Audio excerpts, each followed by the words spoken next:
I know we're going to have more people join us as we get started this morning, but it's 10 o'clock and I want to go ahead and get started because we have a lot to cover, I think, and we want to leave some time at the end to do some questions and answers. But this is, my name is Paul Grantham. I'm one of the members of the remote work resource team that Duke has pulled together to help kind of advance and support the issues related to remote and hybrid working arrangements as we kind of go through this pandemic and beyond. So today, we wanted to talk about a particular topic that came up frequently during our first remote work session on managing remote work arrangements. And we had a lot of questions related to technology. So we thought it was worth taking some time to kind of look more specifically at some of those issues, invite some of our colleagues from the Office of Information Technology to delve into some of those topics and get into some more specifics there that might be of help and support for all of you. We are recording this session for those who are not able to attend. I did get a number of questions about, are we going to record it, make it available later for people who were not able to join us at 10 o'clock today. But we've got a lot of people here. We had about 125 people register for this event, which again, just shows the interest and need for the support as we're working our way through what is an extraordinary time for us as an institution, but also thinking about how do we best support our work as we're dealing with remote and hybrid arrangements, not just during this pandemic, but beyond it as well. So I am going to ask everyone if they will. We're going to go through 3 different topics around technology, but if you have questions on any of these, I'm going to ask you if you would to post those in the chat. I will come back to those towards the end of the session. We've allowed like 20 minutes so we can kind of dig into some of those questions, and we'll kind of facilitate a Q&A with our panelists. That way we'll kind of make sure we cover the topics and we can delve into the questions at the end. But let me stop and just introduce my colleague, Marte Smith, who's also on the remote work resource team, to introduce some of her colleagues and the topics that we're going to be discussing today related to technology. Marte? Hi, everyone. Thanks for joining on a Friday, no less. As Paul mentioned, we've gone through these series and we're looking at how we shift to a remote work environment. And while this isn't a new concept for Duke, it is a haul to get to what's going to be a huge culture shift for us. In these sessions, I've discussed our pilot, what that looked like, touched on some of the tools that we use to do that, but realized that it's best to have our esteemed colleagues in OIT that are responsible for the management of these tools and bring the experts to this space to discuss what is available. Building community now is more important than ever, and communication is the foundation of strong remote teams. So we are looking at virtual replacements of traditional gathering spots like the water cooler, hallway discussions, and meetings. And these OIT offers free tools that can help get us there. So we're going to start with Steve Toback, our media guru, and then Steve Gray, Jack Darden, Richard Mitchell, and Trina Rodriguez will follow up with tips and tricks from their respective areas. Steve? Thanks so much, Marte. See, I remember to unmute. That was like the biggest thing in meetings now. You're muted, you're muted. So hey, I'm Steve Toback. I'm the media architect and senior producer for academic media production here. And my team has done hundreds of trainings, literally hundreds of trainings when we first went collaborative, and we're available to you or your departments to go over any of this stuff later. And we talked about maybe diving deeper into these tools because there's just so many options and so many things to do.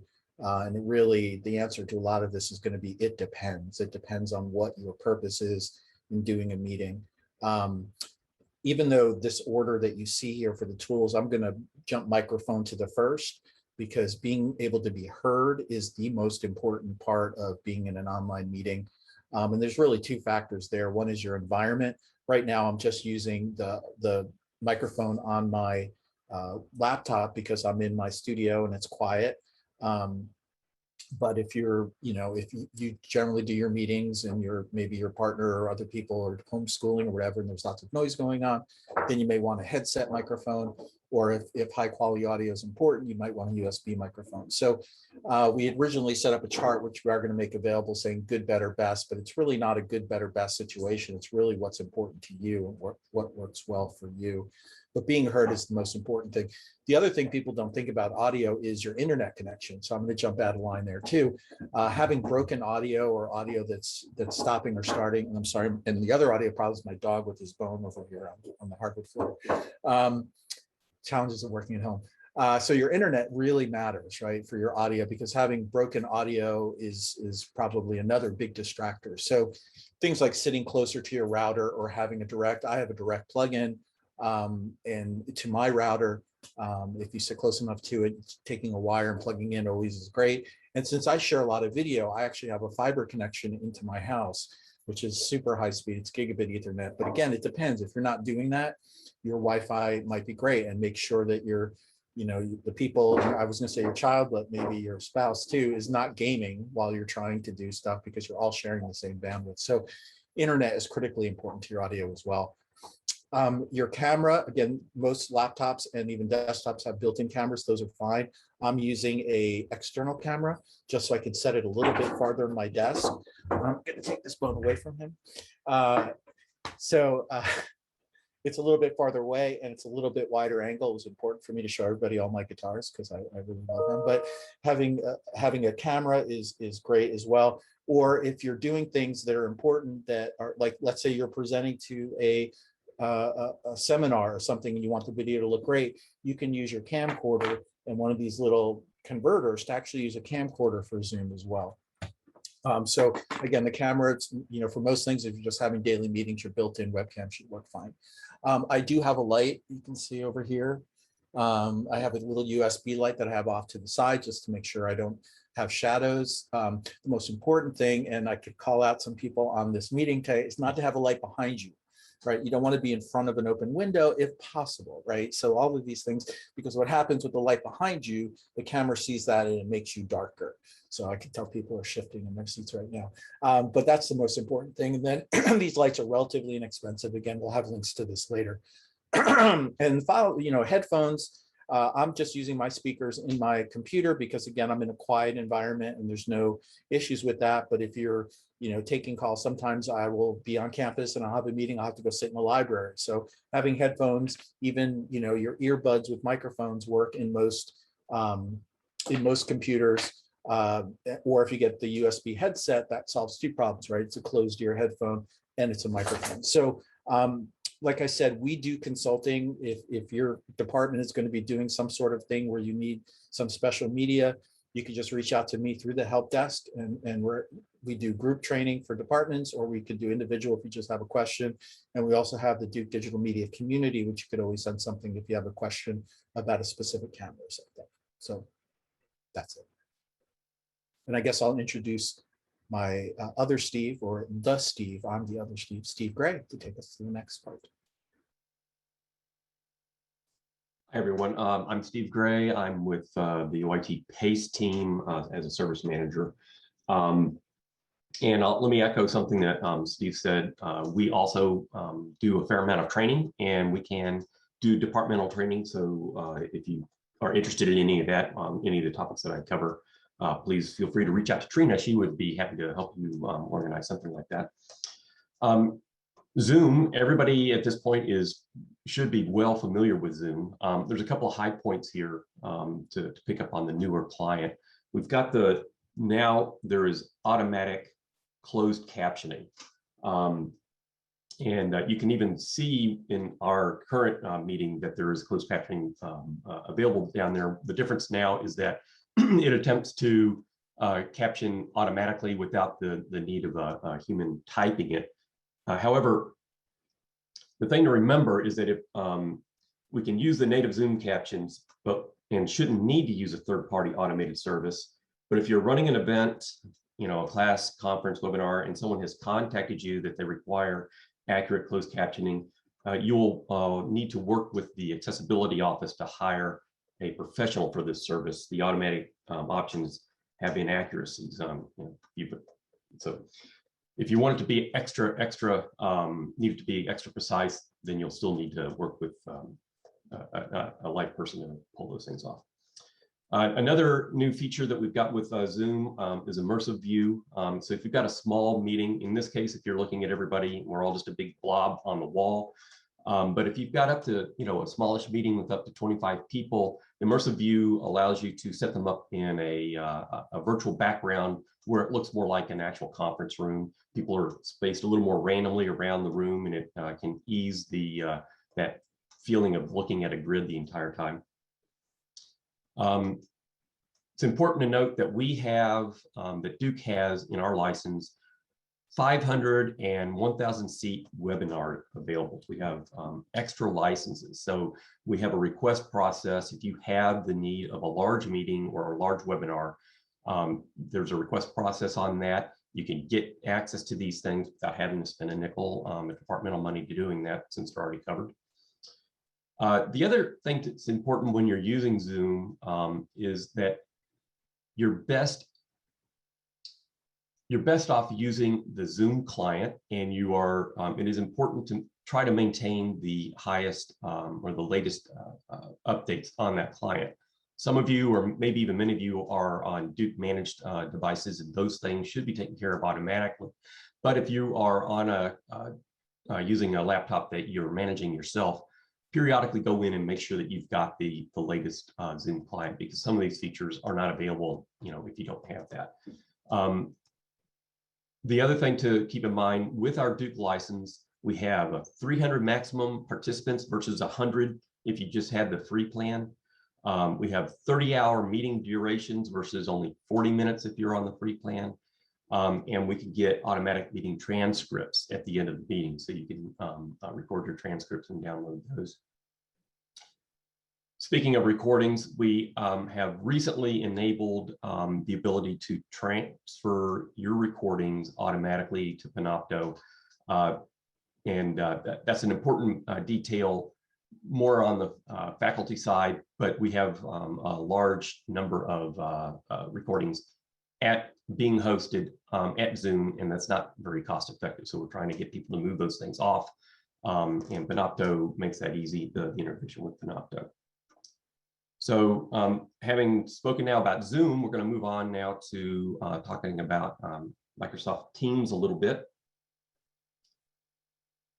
Teams, if you haven't begun to use it, please dip your toe into it. It's easy to set up Teams. When you fire up the application, you can go through and set up a team very easily. We have done a number of trainings on Teams. Again, reach out to us, and we're happy to do a departmental training to help you get on board. You can have public or private teams, which means that inside Teams, when you fire it up, you can search for teams that are publicly available within Duke public, not wider global public, that you can join easily automatically. But then there's also private teams where the team owner has to invite you before you can join, so you can keep your data secure if you need, if that's an issue. Within the team, you can have various channels, so you can subdivide the team based on whatever is going on, including like an easy water cooler place. At OIT, we have a water cooler spot. We have daily trivia quizzes, dad joke of the day kind of things going up in there. That gives people a more relaxed space to be able to chat openly with other people within the team. But you can also, along with those channels, you have public and private channels inside that team. So if you've got, an area where, you just want to make sure that, just the managers inside a larger team are talking, you can create that team or that channel as a private channel, and only those people invited in there can get in and see what's being discussed. Each team has its own file share capability as well. Inside of a team, you can do an easy team-wide video call. Something that folks may not realize with Teams is that you have the ability to do video and voice calls. The team mobile client manages and does these very well. So if you are not available on your desktop client and you've got your mobile client going and somebody wants to reach you and talk to you directly, it'll ring your phone just like it, and you just pick up and go ahead and answer. It's easy to do it that way. If you have a large team video call, you can invite people outside of Duke to these video calls, team meetings, and they can also share their screen. So if you, for some reason, haven't, if you decide that you prefer that as your platform, you can use it for vendor calls and that kind of thing. They won't have access to the chat or the files tab, but they can participate in a larger video calls. Also, new features they've rolled out recently are announcements within a team channel. So when you go to post a new meeting or a new conversation in the channel, there is the opportunity to make this announcement. It gives you a bigger banner headline with custom. You can put the backgrounds on there, and you can make it a little sticky. Most all conversations in a team wind up rolling off, but you can make it a little bit easier to find those so anybody new to the team can find it. And I think that covers my time for now.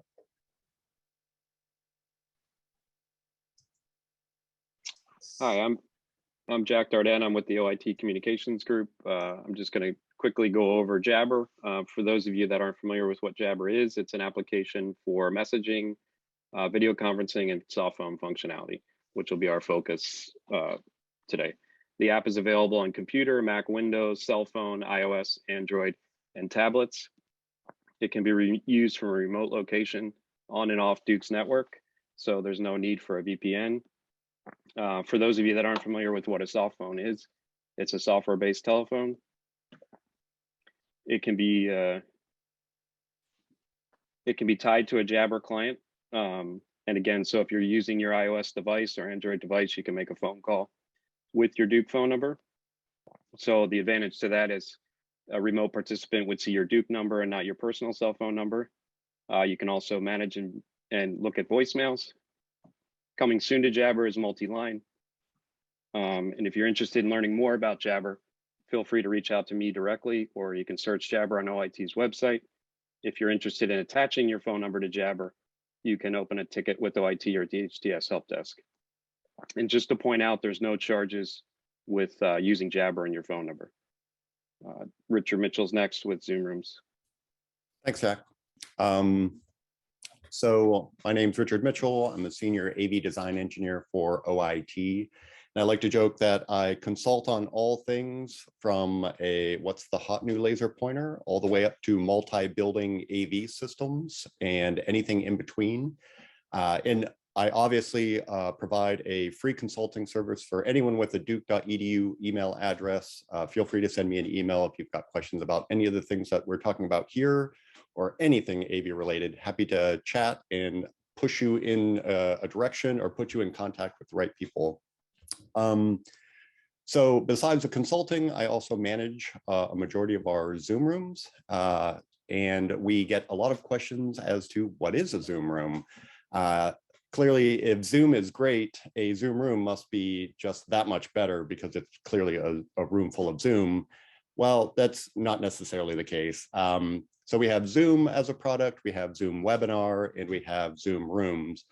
And they really all have very specific use cases. And while Duke has come up with some incredibly creative ways to use our Zoom rooms, they're primarily intended for conference spaces or conference room spaces, small huddle spaces to make or to facilitate the process of starting meetings and make that a little bit easier.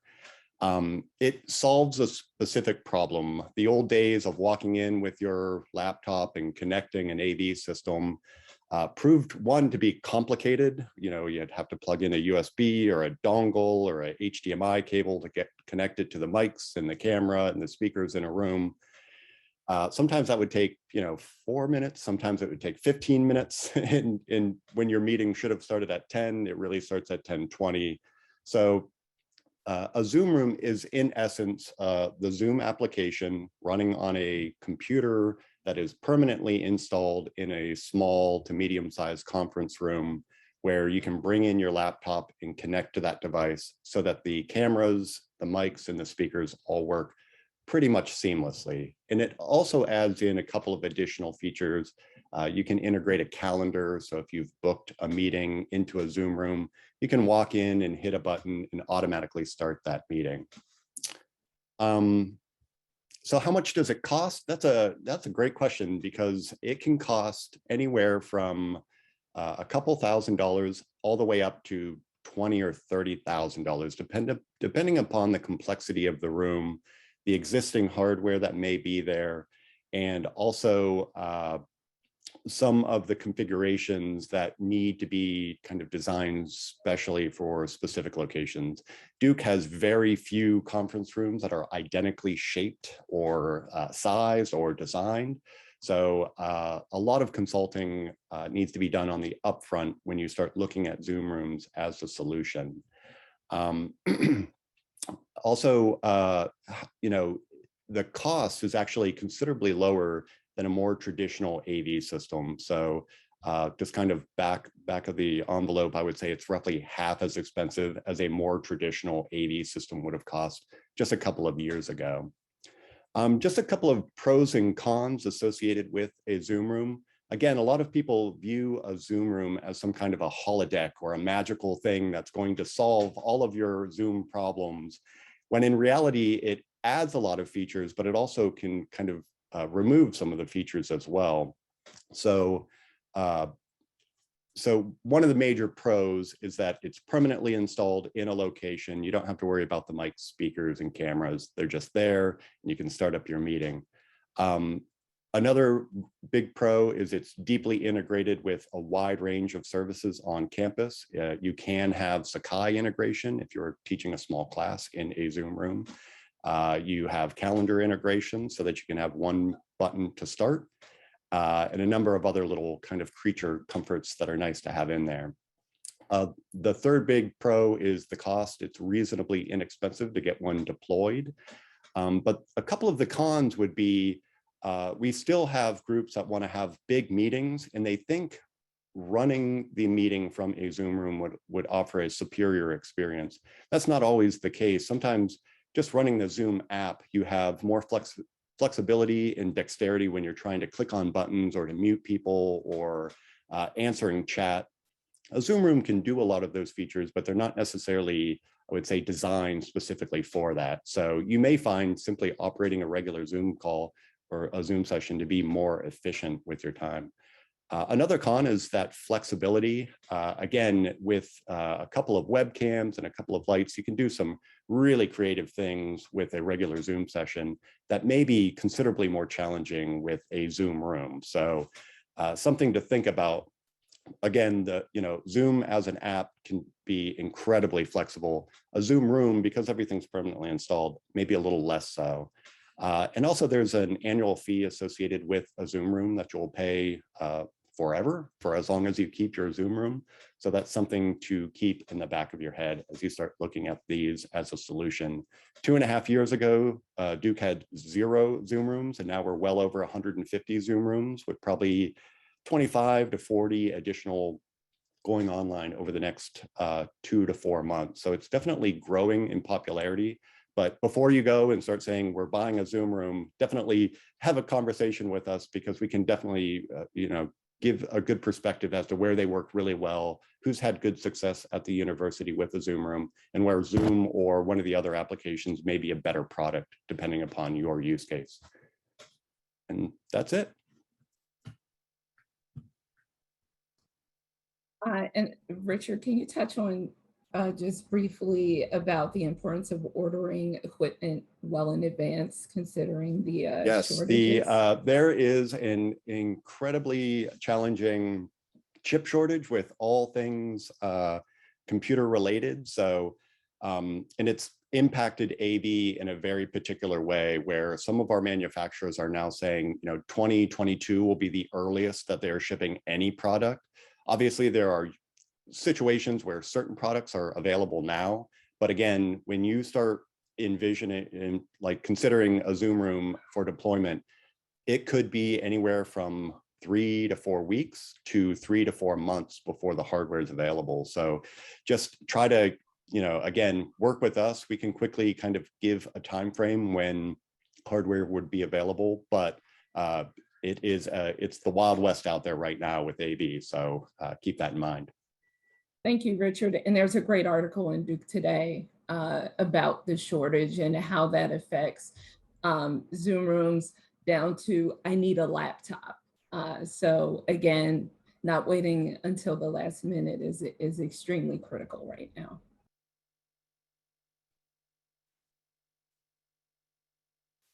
Thank you. So my name is Trina Rodriguez, and I am the Education and Training Coordinator for OIT.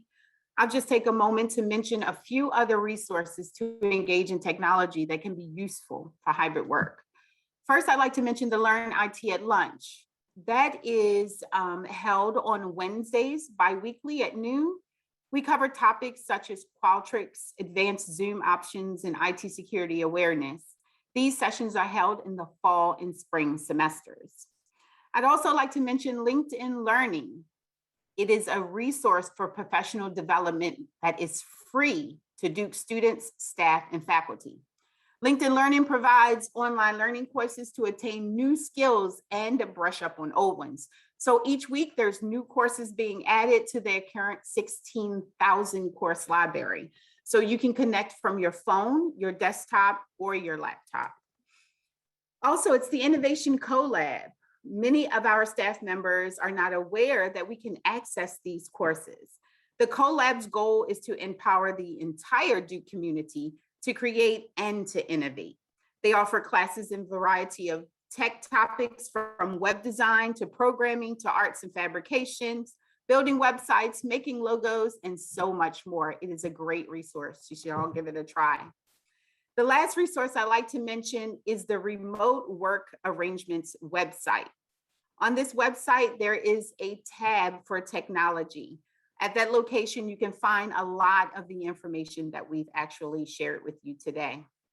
I want to thank you guys so much for joining us today to talk about technology in the hybrid work environment.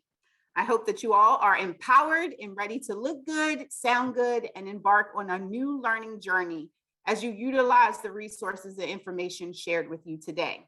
Thanks again. And now I'd like to pass the baton over to Paul. Thanks, Trina. What a great review of a lot of wonderful resources available to support all of you. We had some really good questions in the chat that I want to come back to. And let me start with Steve, and we can touch on a number of topics, but some environments are a little less flexible in terms of what you can change. And so we had a question related to, what if in my office at work, I have a big window behind me and I really can't like move my desk. How do I, have a light? I need to get a light. What recommendations, Steve Toback, I'm going to come back to you for this. What kind of recommendations regarding what type of light to purchase? You can always board up the window, but if that's not going to work, I just pasted something in there. This is similar to the light that I have, having it on a little tripod. Mine is off to the side here, so it's just kind of providing a fill. And I wish I could show you. I actually have a napkin. You can use a paper towel to kind of diffuse the light even more. So this is a pretty good light, and you can have it balanced. And that's a great solution if you have to have a window behind you. The idea is to light yourself more than the window coming in behind you. So this light actually, I hate putting links to recommendations because when we do, it goes away. Like this webcam I'm using, it's a fantastic webcam. It was $39. It's got the wide angle lens. It's pretty clear, but it's not on the website anymore, right? So these things go in and out of stock so frequently. But if you ever need something and you want to buy something, we will have links on that resource page about what is today. But if the links expire, then find something similar. But it's basically just a ring light that you can set off to the side, and you can adjust the intensity of it. Those are the important things. And I'm going to ask a follow-up question. for people who have windows or lights behind them, they can't move. I know Zoom has like filter backgrounds, like the blur. I know a number of people have used the blur. Does that help offset any of that, or is it just an optical illusion? It doesn't, because it's against your camera that's doing the light change. So it'll help block the light behind you, so it won't be so distracting, but it's not going to change if you're very dark. That's because the camera is reading the light behind you. That's a good question. Yeah.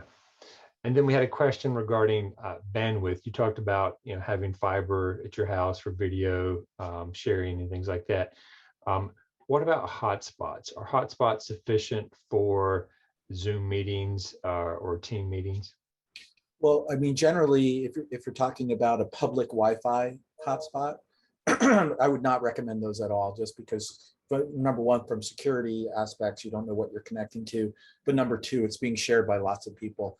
If you're talking about the MiFi, something that you have that you carry around with you, I've done meetings using my iPhone as a tethered hotspot, and it works. But sometimes I will have to turn off my camera. Like, I'd say hello to everybody, and then if you don't have a lot of bandwidth, just turn off your camera, and that will help preserve. Even though Zoom does prioritize audio over video, turning off your camera, I would not try to share a screen if you're on a hotspot, but you can make it work that way. And the other thing to talk about if you're having really bad audio problems is just call into the meeting. If you call in with your cell phone, that will always work better than doing it over cellular data or over Wi-Fi. So if the meeting's just falling apart because I can't hear you, just disconnect and call in. That's a very helpful suggestion. Joy, you had a follow-up question, it looks like. Yeah, we teach several days a week, and a number of us have run into suddenly we are kicked off the internet. Yesterday, So you're muted, Joy. I'm sorry. That's okay. The electricity was blown out, and it took me about 30 minutes to figure out how to get back into my class. So that's my biggest concern. Do we all need to purchase our personal hotspot so that if anything happens, we can get back into our classes? Well, I mean, it sounds like that's kind of unique to your area where you may not have stable power. So that would be a good workaround. I mean, and you could also, if you have a TA or somebody that can handle slides or visuals, you could also call in to the meeting from your phone as a to do that. But I would check into your phone plan. Sometimes you could add hotspots so you don't have to buy a separate device. That generally works about as well as having a dedicated MiFi. But if you are prone to power outages, have a laptop with a battery, and if you've got a Wi-Fi unit and you have good cell service, that would be a good solution. Yeah. Great. I was going to add that some of the home routers now, you can purchase a battery associated with them so that when the power goes out, the wireless in your house will be maintained. Obviously, that doesn't work if the substation is out of power. That's going to not work, but you might want to look into that as well. I'm learning all kinds of new things today. This is great. Just another question, Steve, coming back to you. For people who teach, folks like Joy or faculty members who teach, is there a way they can set up their home so that they can walk around while they teach, rather than being restricted to a desk, a chair, a laptop computer? Yeah, I mean, the short answer is yes. The longer answer is it really depends on what you're teaching and what you need to do. Do you need to change slides? I mean, we have solutions for USB wireless microphones. The camera, it depends on what you're doing. Do you want the whiteboard captured? I helped a faculty member in the chemistry department set up a green screen studio in her house because that was important for her to be able to teach using green screen. So the answer is absolutely yes, we can do that for you. But I would say if you're interested in that, contact me through the service desk and we could set up a consult and learn about what is your situation? Do you need lights and what are you teaching? And we can make that work for sure. And I'm sure there's a gaff, lighting tech, makeup artist, and all that Steve can hook you up with. Makeup. Yeah. Yay. All right, so Steve Gray, this next one's for you. This is a question, we're actually doing this right now. So recording of Zoom meetings, is there an agreement that's required to record sessions? When you start a recording session, everybody in the meeting should get a pop-up saying, warning them that you're getting ready to start recording. So people have the opportunity at that point to bow out of the meeting, or tell you that they don't want it recorded. Aside from that, I don't know of any kind of formal permission that you have to provide. Great, thank you. Now to turn to Teams, and going through Teams, let's see, we had, what is the difference between Teams file sharing and Box file sharing? This individual prefers Box. Is there any advantages to kind of sharing Teams versus Box? Well, first of all, you can include your Box file sharing inside your team. I won't go through the details on that, but you can absolutely do that inside your team in the Files tab. So that's one thing. An advantage that you have with Box is that Box is our platform right now for outside collaboration. So if you've got a team and you're need to collaborate files with people outside of Duke, Box is the platform of choice for that. Which kind of dovetails into the other question. You cannot, at this point, invite external people into your team as a team member, where they would have access to the files and chats and that kind of thing. The advantage to using files inside of your team, using the Teams file share, if you've got a Duke-only platform, that integration is just a little more seamless than the integration that you have if you're adding the Box file share, but it's not insurmountable adding Box to it by any stretch. Very good, thank you, Steve. And then another question related to Teams is around, can we add people to Teams who are not associated with Duke? And I know a lot of organizations use Teams outside of Duke, but is there a way to collaborate with folks outside of Duke? No. The short answer to that is no. Not without going through and making them a guest to the overall Duke environment, which may be overkill depending on what your situation is. All right. And Jack, I'm going to come to you with one regarding Jabber. I'm not sure how many of you actually have made phone calls using your office phone from your laptop or from your computer. It's really a great option to have. I have mine set up that way, so I can answer my phone or make phone calls from my office phone from my computer. I also get my voicemails delivered to me via email through the same service. So really helpful tool from multiple perspectives. But one of the questions we got, Jack, is can you have a physical, if you don't have a physical office phone, can you still, or to have a Duke number, can you still get phone calls through Jabber? Yes, you can. You can do it either way. You can have phones or even more than one hard phone, or you can just have the soft phone. So there is an option just to get a phone number now that's just for a soft phone. So yes, you can. Excellent. All right, so we had a longer question, and Jeff Krause, I'm going to ask you if you would maybe unmute and bring that topic to us. If you could just ask that question that you posted.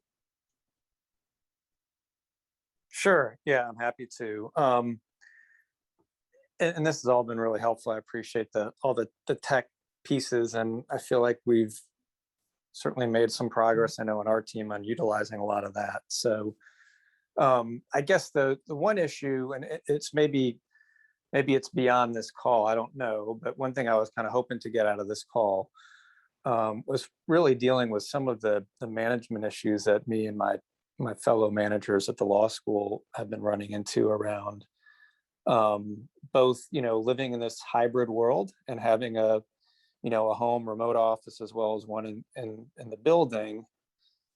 And then, but not necessarily being able to, frankly, provide people with dual, optimal setups, if you will, at least from a a financial standpoint. So, we receive sometimes frustration or pushback from people who don't, say, well, I'm, expected to come in a few days a week and also working from home, but I can only have sort of one setup in one place. So that's sort of a tech related question. And I know, utilizing some of these things we were just talking about, including with Jabber and the phones and all, is helpful and sort of making that a little more seamless. So this has been helpful for that approach, but it sort of hasn't changed some of the requests we've received. And then more broadly, and again, this may be well beyond this call, but a big challenge we're running into as we've been trying to transition our team back into the workplace. We've been doing it through a gradual hybrid transition, but everybody's got different levels of risk aversion, and everybody's got a different perspective, and everybody has different family situations, and it gets actually really challenging to individualize all of that because and I think I've seen this across campus where different schools and units have everybody's still remote, and other places everybody's still there. Well, the problem is that it becomes a situation where an employee can just point to the scenario that they prefer and share frustrations with whatever plan we're trying to implement in our situation. So I guess I would love some sort of university-wide guidance on how to deal with those situations beyond one. Obviously, if someone has a real medical condition, they can seek a medical exemption. That's one thing. But beyond that, that's sort of the challenge that we're running into now that we're 18, 20 months into the pandemic and trying to reintroduce and reacclimate people to a safe university campus-based work environment. We're still running into a lot of those kind of challenges. Well, Jeff, I appreciate you bringing that topic up. I think it's probably one that is not unfamiliar to other people on this call as well, in terms of managing these different issues. You brought up several different topics, and so I'm going to try to kind of unpack some of that and maybe speak to each of those if we can. And I invite my remote work resource team colleagues to add any of their perspectives as well. So, we kind of jumped into this at a necessity back in March of last year, and everyone kind of redirected and said, oh, take everything home to do your work from home. And it was work from home if you can, and don't come back, for the time being. Clearly things have changed. We are probably negotiating what is, a very difficult, transition period right now. Then Delta showed back up and kind of forced us back into our cocoons in many ways. But I will say, the intent in terms of the guidelines that we developed as an institution was we're going to have to navigate this in a way that we're not, fully funding like separate offices for every staff member who's working in some hybrid fashion. And so the guidelines are really kind of set up to say, if you're working primarily remotely, that should be where we provide, as we would, for any employee, the tools they need to do their work. So, computer, monitor, all those types of things, desk chair, things like that. Now, if they're working primarily in the office, clearly that would be where their primary setup is. And so it's just, I think, not financially feasible to say, hey, we're going to give everybody 2 offices and fully, set those up so that they can work both a couple of days a week at home and a couple of days in the office. I would say it's an important conversation probably to have at this juncture with folks in your business office and your human resources office, because, we are still kind of making this transition. A lot of people who are student facing roles, have to be on site to teach classes or support academic or research efforts. And so some people have already made that transition, but not everyone has. But, you mentioned personal preferences and family situations and all of that. And I think, the one thing I would say to that is we're still like, this is a business and for lack of a better description, and the business need is still primary in terms of the work relationship. And if it's required for an individual to come into the office to do that, I mean, that's part of the business need. And I think that's something that, again, as difficult a conversation as that may be, in some cases, that's kind of where we have to start that conversation is if the business need requires somebody to come in, a family situation, is not something that can take precedent over that. You have to work through some of those scenarios and those different situations. And again, this is one where I think, working and talking through situations with your human resources representative is probably a really good idea. Yeah. But Yeah. we are still negotiating, I think, what is, as we move out of Delta, hopefully, in the coming weeks and months, and we come back to an environment where we're not seeing the prevalence of COVID in our community. And we've seen those numbers come down dramatically over the last few weeks. But it is a safe environment on campus. And we have, I think, shown that there really isn't classroom transmission. A lot of the transmission that we're seeing is people who are eating together unmasked in common areas, and but a lot of the areas where people are doing the work, we're not seeing that transmission from that place. So I'll stop there and welcome any other comments or additional information for any of my other colleagues. And that's really helpful. I appreciate that. But yeah, certainly if anyone else has any thoughts, I will say, just for the record, I think when I'm on campus, I feel I'm about as safe a place I could be in the state. So I have no personal concerns. The air system is probably better in my office building than it is in my own home. Certainly better than all the things we all have to do on a day-to-day basis, like getting gasoline and going grocery shopping and things like this. So I'm totally with you that we've provided a very, so it's almost like, it really is maybe a little bit more of an HR softer issue, and it becomes a bigger picture issue as as this becomes, it's becoming apparent that this hybrid work approach could be something here to stay, for all we work a lot with law firms and Fortune 500 companies, and they're all doing that, and they're going to expect universities like Duke to do that, and so that's that's obviously a whole nother conversation, but yeah, I appreciate that. That's helpful. And that is certainly a scenario that we anticipate as well. And part of the reason why this group came together was to acknowledge that and help support that type of arrangement going forward.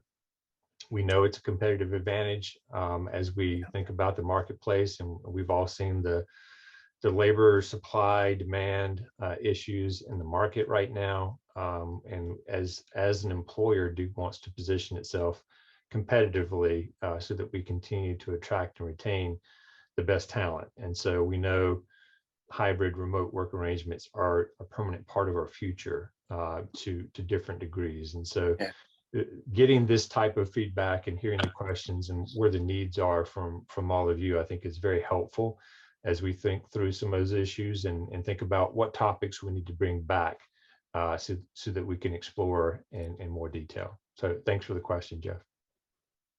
Thanks so much. Appreciate it. And I'd like to just jump in and say that's what this session was born from. We recognized that there was a need to discuss the logistics and brass tacks around tech. But I've mentioned this in different spaces before. I have my own concerns about bias and belongingness, equity, inclusion, and this could be a good space or would be a great space to talk about those things. What we've done in OIT and we continue to do, first of all, is ask for a lot of grace and patience, but also constant temperature checks with the department through the use of surveys at different points, varying points.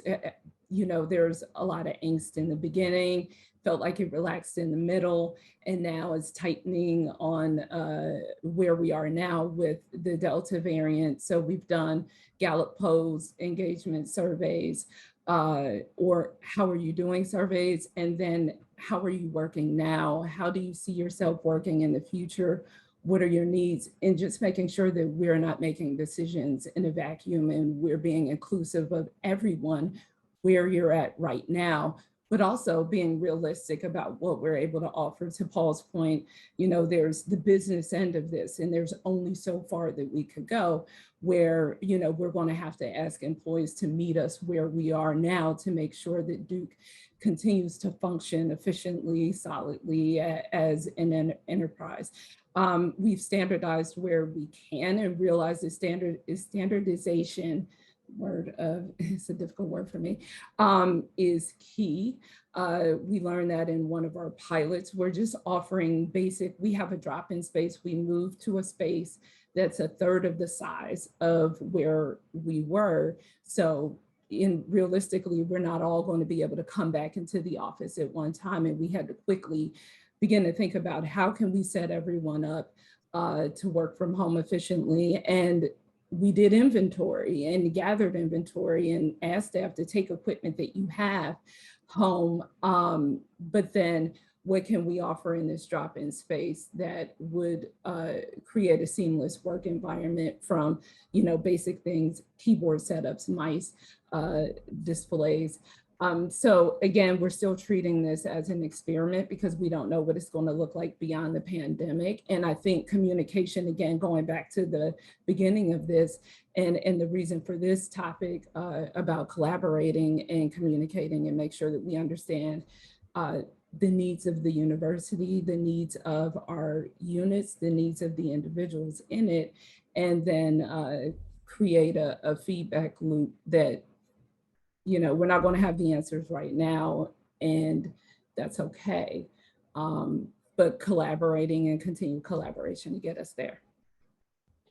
So let me just end with, I'm always like just blown away with the resources that we have available at Duke and the support, the experts.